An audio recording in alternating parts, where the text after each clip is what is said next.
In a few weeks' time, most of London will be closing for Christmas. But Christmas Line, the biggest telephone helpline in the world, wants to hear from you if you're open for business. Every year, thousands of people call in, wanting help in emergencies, wanting to know what shops are open, wanting to know almost anything. So if you're working and open over Christmas, don't keep it a secret. Tell us about it, and we'll put Londoners in touch with you. Write to Christmas Line, Box 11, London NW1 3HZ.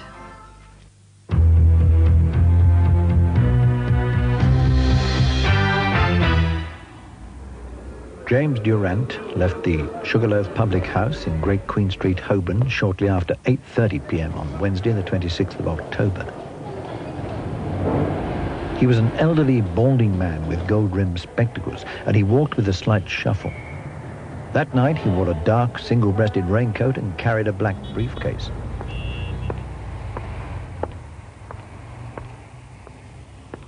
At midnight, James Durant's body was found inside his own home in Cranes Park Avenue, Surbiton. He had been murdered. Why? Crime Stoppers needs your help to solve this crime. Call 0800 555 111. You don't have to give your name, your call is free, and you could earn a Community Action Trust reward.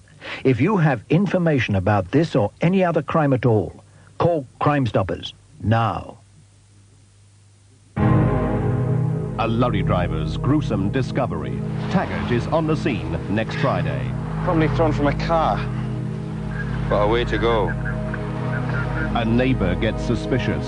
The killer is still at large. For the state of decomposition of the other leg, you're looking for a woman who was killed about 6 days ago. Which means he's in no hurry to get rid of the pieces. Taggart, next Friday at 9.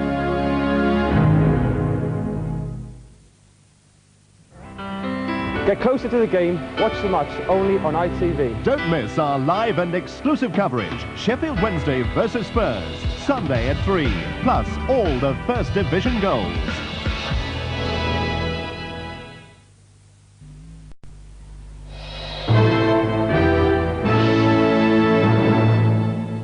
Whitehall sources are saying that Mrs. Thatcher will urge the Queen not to accept an invitation from President Gorbachev to visit the Soviet Union.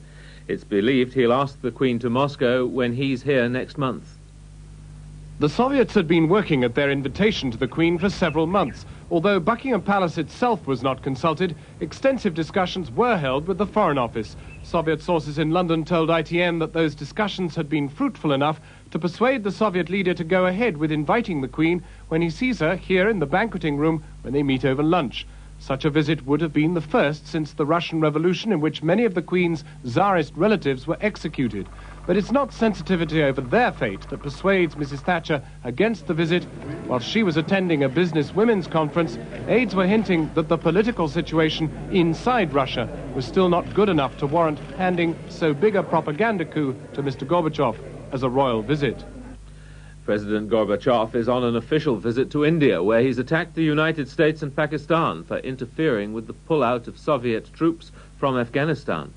Mr. Gorbachev, in New Delhi to accept a peace prize, said both countries were jeopardizing the troop withdrawal by their continuing support for the Afghan rebels. Earlier, he spoke of the growing political dissent in the Baltic republics. He said it was an example of perestroika and things would soon settle down. The Yugoslav government appealed for calm and threatened to bring in emergency powers after 1 million Serbs protested in the capital, Belgrade. They were demonstrating against growing Albanian nationalism in Kosovo province. It was the country's biggest ever rally. Organisers say more than half the capital's population joined in. The show of strength followed a week of marches. Tonight, the streets are reported quiet. Christina Onassis, once the world's wealthiest heiress, has died at the age of 37 at a country club in Argentina. She had a heart attack, according to the official Argentine news agency. Miss Onassis, daughter of the late shipping magnate Aristotle Onassis, was married 4 times. She leaves 1 child, a daughter called Athena, who's 3. Athena was called the world's first billion-dollar baby.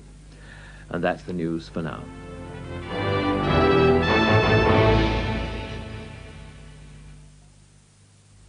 Oh, you naughty girl. Been pouring draft lager down the sink again. I love that, right, I guess. Well, Guess what I've bought for you? The biggest thing since the Graf Zeppelin. Right. You like that Holsten pills, don't you? My spine turns to custard. I get goose pimply all over. I bet you like the blokes who drink it and all. Oh, I wouldn't mind to wear glasses. This could be your lucky day! Holsten pills, a sugar turns to alcohol production.